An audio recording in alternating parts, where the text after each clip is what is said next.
The chamber hissed, a long, low exhale of frost and pressure that echoed through the sterile silence.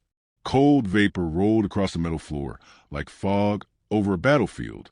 Around the edges of the cryo vault, the alien observers flinched, their large eyes glimmering behind armored masks. Even with their advanced sciences and centuries of war, something about the stillness in those human pods unsettled them. Lieutenant Zane Cross opened his eyes. No tremor, no gasp, just awareness, instant and sharp like a trigger pulled. The pod lights shifted from blue to red.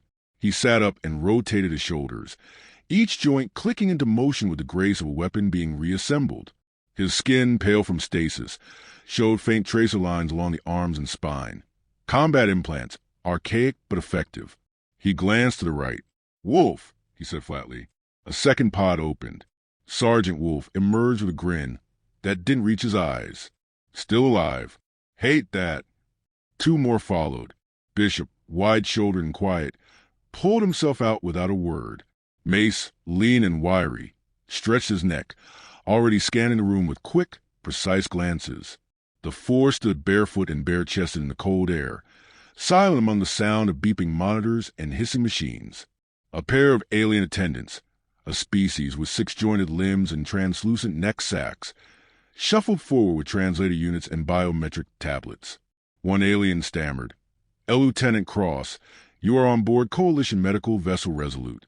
You were preserved for 322 years.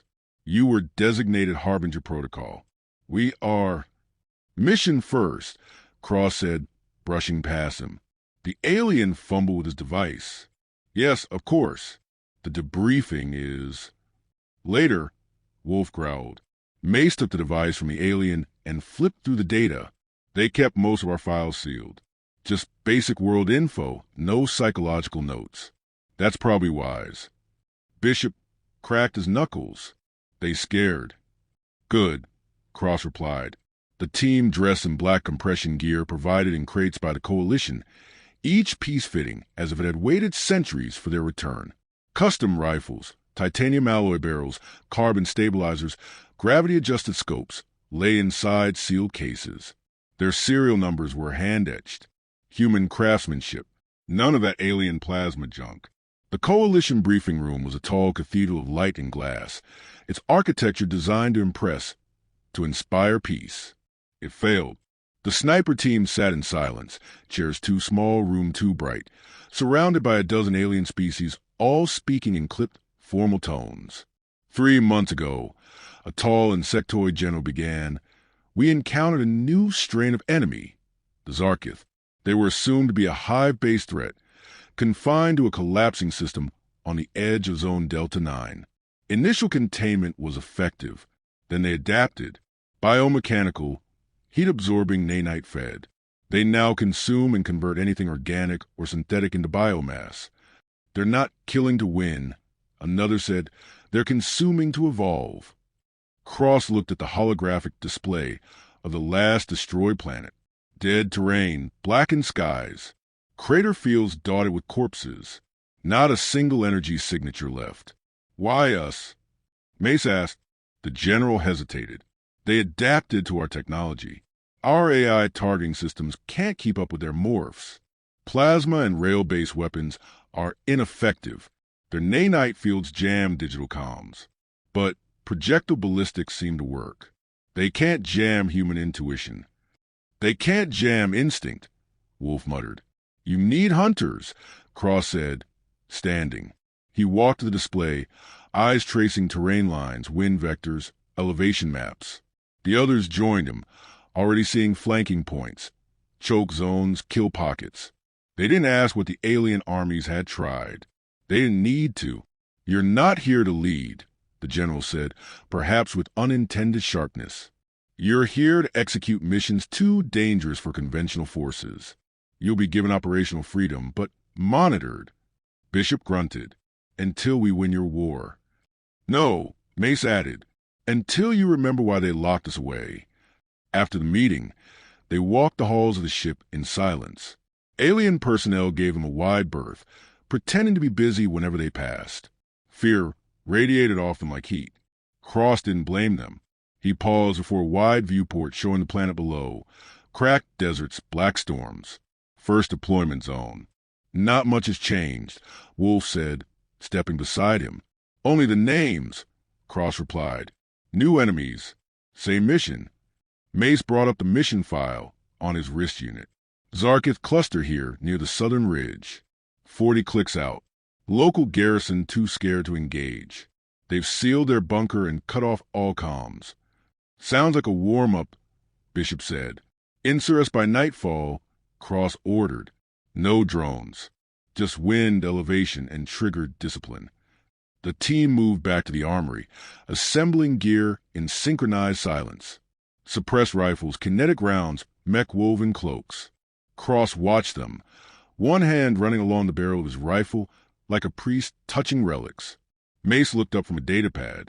You know, statistically, we're not supposed to survive this. Cross stared back at him. Statistically, we shouldn't exist. On the bridge, the alien commander Vrax watched the humans on a screen. He was tall and slender, with green-veined skin and deep red eyes. His adjutant approached. Sir, are we certain this is necessary? The Harbinger unit was sealed for a reason. Their record. I've read it, Vrax said. So have the others. But we have no choice. The Zarkith consume everything. The humans might be worse, but they're pointed in the right direction for now. Below, the team entered the drop chamber. No ceremony, no words. Wolf glanced at his scope. Wind speeds perfect. Target-rich environment, Bishop said, loading shells with a reverent click. Mace locked the final seal on his rifle and smiled. Let's see what evolution thinks about 7.62. As the chamber hissed again and the red lights bathed them in readiness, Cross spoke only once. Wake up. Lock in. Let's remind the galaxy what humans are good at. Then they dropped like bullets from a barrel, silent, cold, and irreversible. Dust curled in lazy spirals over the wasteland, carried by the low, whispering wind that moved like a predator, silent, patient, and ever watching. The sun, pale and distant behind a veil of smoke, cast no warmth on the cracked soil of the dead colony world. Broken towers jutted out of the ground like ancient bones. The air smelled of rust and ash. Nothing grew here anymore. Nothing dared. Sergeant Wolf adjusted the focus on his scope. The familiar resistance of the dial, grounding him more than the planet beneath his boots. A kilometer away, downwind and nestled between collapsed buildings, a Zarkith patrol moved like a living mass of blades. Spindly limbs, jagged carapaces, and swarming logic. They moved in rhythmic pulses, never truly stopping, always adapting. Target density just shifted again. Wolf whispered into the bone mic pressed against his jaw. Secondary groups joining from the northeast. Looks like they're triangulating the bunker. Probably sniffed out the survivors. Lieutenant Cross's voice came through low and even. Time to remind them what pain feels like. Wolf's mouth twitched, not quite a smile.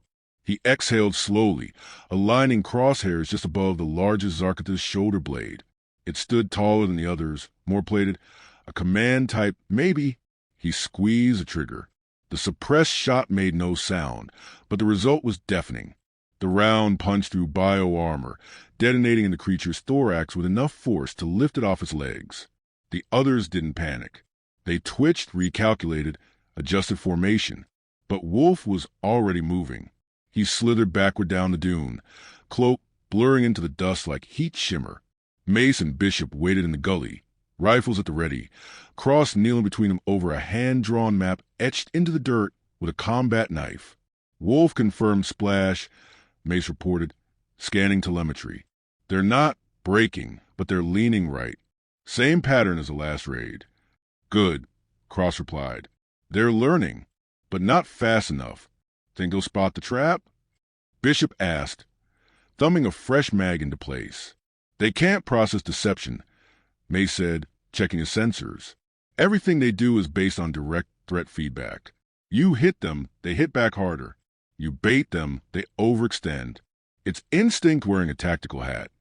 Which makes us nightmares, Wolf added as he rejoined them, brushing dust from his scope. They don't dream. We do. Cross stood, pulling his hood up, The team melted into motion, breaking into twos. Cross and Bishop headed west of the ruins. Wolf and Mace veered south to set flanking overwatch. No words. No need. Time passed in the rhythm of breath and heartbeat. The snipers moved through the colony's remains like shadows through memory, stepping over long dead bones, ignored alien graffiti and rusted wreckage of civilian transports. The Coalition had lost this place months ago. Now it was just a buffet for the Zarkith. Wolf found his perch again, this time atop a fragmented spire with a collapsed roof. Mace set up below, routing visuals through a fiber link, tapping into old buried circuits to boost range. They're crawling into the alley network now, Mace whispered. If they hit the pressure zone in sequence, they'll chain react the charges. Then it's fireworks, Wolf murmured, lining up. On the opposite ridge, Cross watched the kill corridor take shape. The Zarkith moved through it with machine-like precision, unaware of the dozen microcharges buried under concrete and debris. Bishop sat next to him, unusually still. You think they'll learn after this? Bishop asked. No, Cross replied, adjusting his scope. They'll catalog it, try something new next time. But instinct like theirs doesn't innovate. They replicate. We improvise. Good. The first mine went off like a thunderclap, throwing dust and kiting into the air. A second, third, then a full chain erupted in a fiery crescendo. Limbs flew, ground cracked. Screeches echoed across the plain like synthetic agony. Wolf took out 3 more while they scrambled. Center mass, headshot, kneecap followed by a clean finisher. Mace called angles when movement. Bishop laughed once as one Zarkith tried to leap over a gap and was caught midair by a tungsten slug that turned it into red mist. The battle lasted exactly 7 minutes. When it ended, silence returned, heavy and unnatural. The team emerged from the ruins slowly, sweeping the area with rifles raised. Nothing moved but the dust. Bishop walked past a dying Zarkith twitching in the dirt. He paused and stared into its segmented eyes. Still no fear, he muttered. They don't need it, Cross said behind him. They die for the hive, not themselves. Mace tapped a beacon into the ground. Extraction marker set. Coalition will clean up the mess. If they show up, Wolf added. Last time they stayed in orbit until we left. Too scared to land. Smart, Bishop said. We're worse than these things. That night, the team camped near the bunker.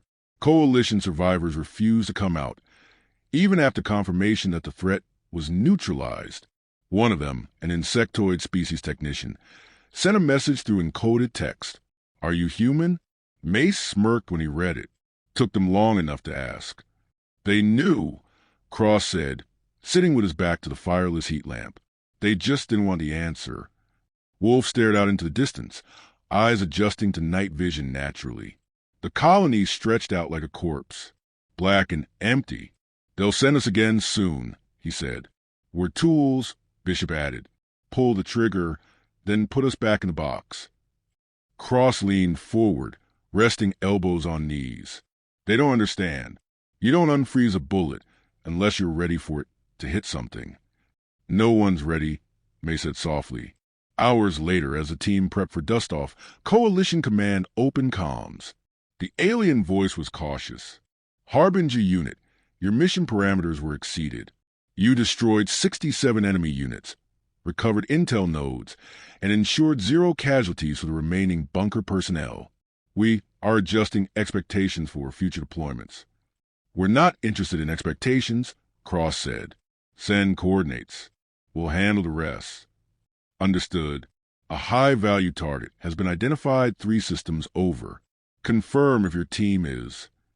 We're always ready, Wolf said, cutting the channel.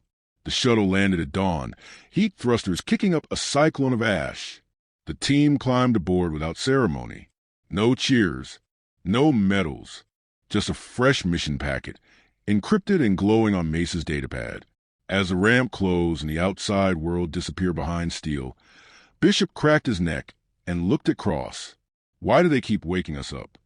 Cross looked down at his rifle, then out toward the sealed hatch, as if he could still see the kill zone stretching beyond it. Because evolution didn't make us killers, he said. We chose it. That makes us better at it than anything they've ever bred. No one argued. The shuttle jumped into the void, and the galaxy turned just a little quieter. The footage looped again. 17 seconds of chaos distilled into silent, brutal precision. The Zarkid patrol entered the ruins at 4:16 local time. At 4 hours, 17 minutes and 1 second, the first sniper round struck. By 4 hours, 17 minutes and 18 seconds, every one of the 17 Zarkid units lay motionless, some torn apart mid-stride. Others fell in surgical bursts of bone-splitting force. Commander Vrax watched without blinking. His nictitating membranes flicked across his crimson pupils once. The still frame at the end of the video showed the dust settling over a perfect pattern of carnage. Arcs of blood, shattered armor, heat trails already cooling. He turned to the others in the war room, his voice level. These humans are not just efficient. They're disquieting. They're a blunt instrument, murmured strategist Yalin, a pale-skinned reptiloid whose species once fought humans in the Jovian uprising. They strike with outdated methods and primal instincts, but they function beyond predictive models. That's dangerous. They function beyond control, Vrax corrected. The other advisors fell quiet. Since the Harbinger team's reactivation, the tide of Zarkid expansion had reversed in isolated sectors. Colonies once left to rot were seeing signs of reclamation, but the success came with tremors. The humans followed orders only in the loosest sense. They operated without permission, executed coalition assets if those assets compromised a mission. Their kill count was unparalleled. Yet no one truly understood what kept them tethered. Vrax called up a secondary feed, an audio recording from a recently decrypted helmet mic. The voice was clear, male, unflinching. If you want leash control, keep your dogs. We're not here to serve. We're here to finish the job. He muted the clip. He said finally, we cannot program. We can only aim. The chamber fell into silence again, broken only by the sound of encrypted data packets arriving from the next battlefield. On the ground, beneath a sunless sky on the crater world of Elixis, 9, Zane Cross knelt behind a fractured structure of alien steel, his breath steady, rifle locked to his shoulder. Bishop crouched beside him, scanning the opposing ridge with monocular optics. Behind them, Wolf and Mace flanked opposite ends of the ruined settlement, placing sensors and movement traps in the narrow approach corridors. They were hunting something different now. The Zarkith had changed. They had begun to adapt even faster, reconfiguring plating mid-battle, shifting heat signatures, even using localized sound distortion to mask footfalls. Tactical evolution. Intelligence, perhaps not at a human level, but something approximating it. The sniper team didn't fear that. They welcomed it. Movement, Bishop said. 3 clicks out. Bigger profile. Not like the usual scouts. Cross adjusted his scope. Zooming in, what he saw looked like a nightmare stripped from a Black Ops hallucination file. It was a Zarkith, but not. Larger, denser. Reinforced plating that shimmered with nanite motion. Limbs reinforced with metallic sinew. The head was partially shielded by grown alloy armor, and there was something almost calculated in the way it scanned the terrain. Not instinct. Strategy. Mace, Cross said calm but sharp. You seeing this? Yeah, that's a new variant. Biocom relays on its back. Might be coordinating local units. Think it's command grade? Wolf asked through comms. Looks like it. Think the Hive learned we were coming. Cross didn't hesitate. Then let's teach it why that doesn't matter. The humans move like shadows, communicating to the smallest gestures and microbursts of encrypted pulse code. Within 10 minutes, the kill box was shaped. The target walked straight into it. But it didn't fall. The first shot, fired by Wolf from 2.6 kilometers, should have dropped it cold. Instead, it staggered and rebalanced. The round fractured one of its side plates, but beneath that was another layer, glimmering with writhing black nanites. It turned toward Wolf's ridge. Compensating, Wolf reported, armors mutating mid-impact. Mace toggled a signal flare in the target's direction. It detonated in a flare of sound and shrapnel, temporarily disorienting the creature. Cross and Bishop opened fire from the flank, their rounds digging to the thing's limbs and center mass. but never cleanly disabling it. The Zarkiv variant moved like a glitch in reality, absorbing damage, recalibrating constantly. The fight lasted longer than any before. 10 minutes, then 15. More Zarkiv began to appear, drawn to the conflict like ants to a scream. Smaller, faster, but similarly modified. These were not random horde responses. These were coordinated reinforcements. The sniper team fell back in practice movements. Cross relayed targeting data. Mace rerouted their traps into a secondary kill path. Bishop laid down suppressing fire, less to kill, more to slow. Wolf, quiet as ever, took shot after shot from terrain most eyes would consider inhospitable. He didn't miss. But the new enemy didn't fight like prey. It stalked, it adapted, and worse, it learned. By nightfall, the team had expended more rounds than any prior engagement. Their bodies were bruised, armor cracked, breath thinner in the high-altitude dust fields. The enemy had finally fallen, but not before tearing a path through several drone relays and scattering the last of the Coalition's surface scouts. As the four regrouped at a collapsed outpost, Bishop sat down hard against a wall and dropped his rifle. "Close one," he said, eyes still scanning the horizon. Not the usual mindless bugs. "They've started coordinating," Mace added. That command type, it wasn't just broadcasting. It was calculating threats. We weren't just shooting fish in a barrel anymore. We were on the list. Wolf grunted. "Means next time, they'll bring more than claws." Cross said nothing for a moment. He looked down at the fragments he'd collected. Bits of armor still writhing with inactive nanites, like twitching flesh after death. He placed them in a sample tube, sealed it, and handed it to Mace. "Ship these up. Let the Coalition figure out what they're really up against." "And what about us?" Bishop asked. Cross turned, the fading light etching harsh shadows across his face. "We prepare for the next variant." Back aboard the Resolute, Commander Vrax reviewed the new combat logs. The Zarkiv were no longer evolving biologically. They were incorporating alien tech, bits of scavenged Coalition units, fragments of AI logic, even mimicked energy-dampening fields. It was no longer a matter of extermination. It was an arms race, and the humans were at the center of it. Vrax received a direct ping, a personal log request, sent by Cross himself. He opened the message. "They're learning faster. Doesn't matter. So, don't pull us. Don't interfere. You'll just get more people killed. The hive's waking up. Good. It means we're hitting nerve clusters. Keep sending targets. Don't get cute." Vrax read the message twice, then deleted it. Later that cycle, a sealed report arrived from the Coalition Oversight Board. The humans were to be evaluated for excessive operational aggression, with the possibility of retrieval, containment, or, if necessary, deactivation. Vrax stared at the recommendation and thought of the last Zarkit that took 17 minutes to die. He deleted the file without forwarding it, because the Coalition hadn't just unsealed a weapon. They'd reintroduced a species that never stopped evolving under fire, and the fire had only just started.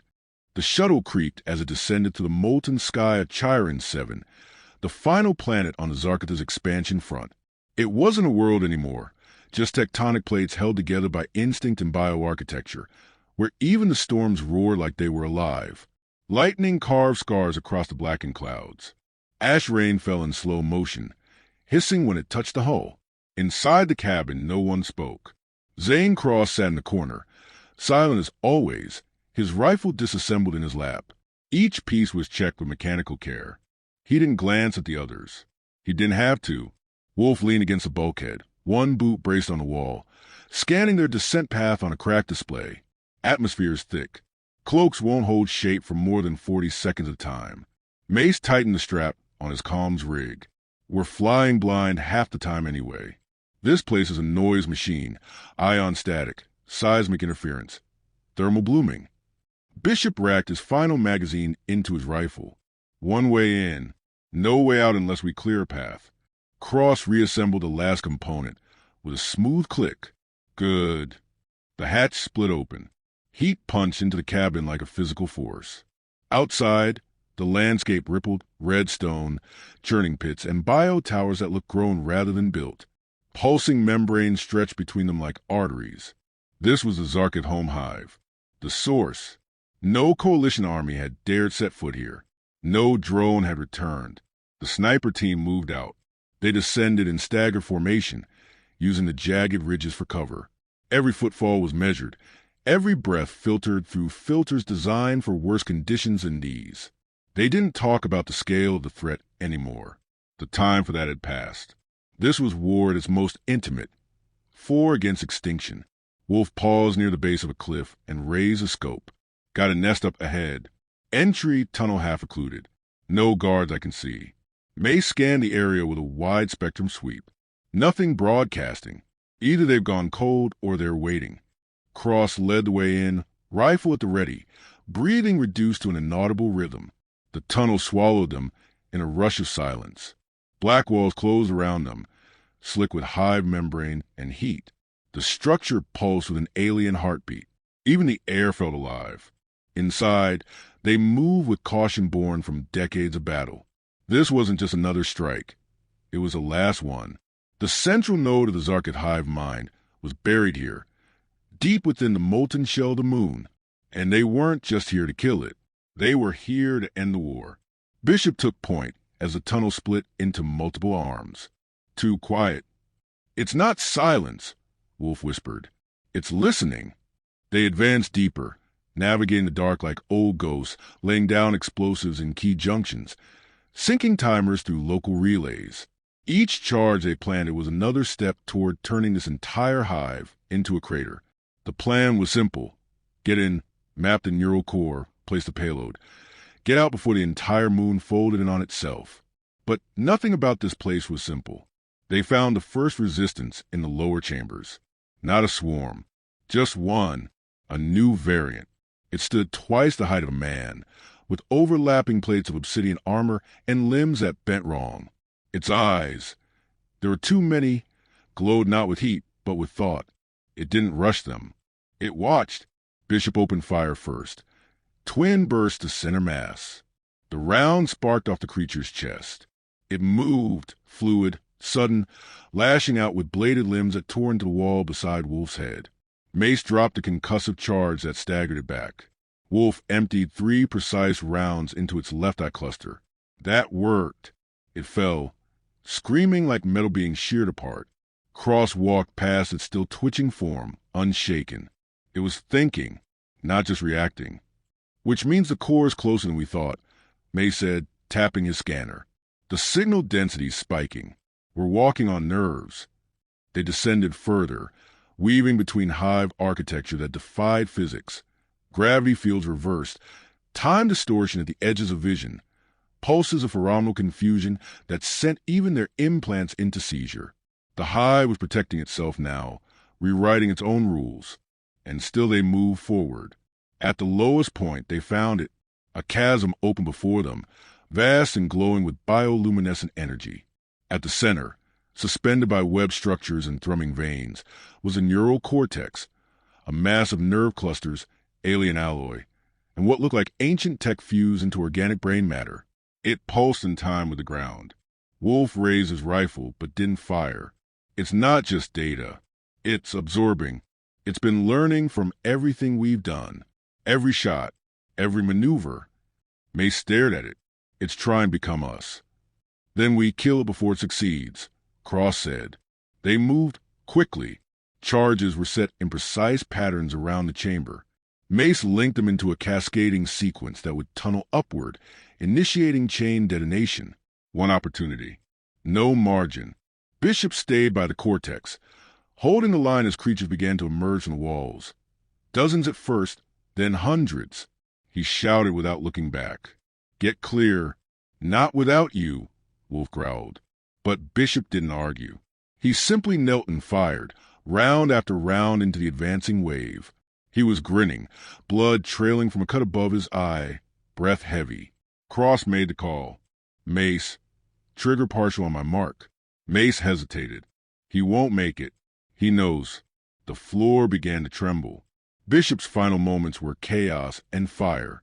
The The blast sealed the chasm, cutting off pursuit. The remaining three sprinted through collapsing corridors, flames at their backs, heat melting steel.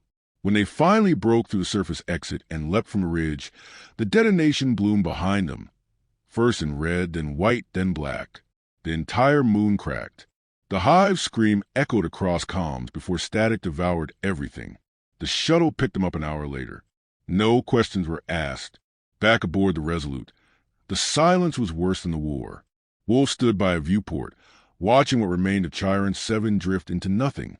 Mace cleaned his rifle, slower than usual. Neither spoke. Cross sat alone in the debriefing chamber, facing Commander Vrax. "You completed your objective," Vrax said, his voice cautious. "The Zarkith have no remaining hives. Their signal has gone silent across all sectors." Cross didn't respond. "There is talk," Vrax continued, choosing his words carefully, "that your team should return to Cryo. That peace has been achieved." Cross finally looked up. "We don't go back in the box. You're not soldiers of the Coalition. We're the answer to a question your species were too scared to ask." Vrax shifted. "There will be no further use for snipers of your kind. Not in peace." "Then you better hope peace lasts," Cross said, rising. He turned and walked away, leaving the alien to his quiet. Later, a transmission was discovered in the upper databanks and signed unmarked but unmistakably human. "You woke us up when you needed killers. Don't pretend we were anything else. We were made for the end of things. You don't put us away now. You just pray there's nothing worse waiting out there. Because if there is, we'll be ready." Somewhere beyond the edges of map space, 3 figures sat in the dark of a nameless ship, watching, waiting, listening, because war doesn't end. It just sleeps.